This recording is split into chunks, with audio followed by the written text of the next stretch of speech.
يا أيها الذين آمنوا إذا نودي للصلاة من يوم الجمعة فاسعوا إلى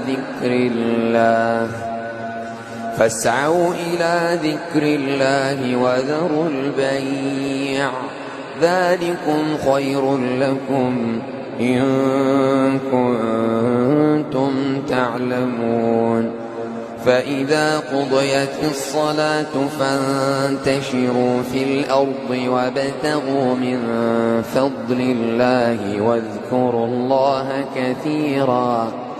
واذكروا الله كثيرا لعلكم تفلحون. وإذا رأوا تجارة أو لهوا انفضوا إليها وتركوك قائما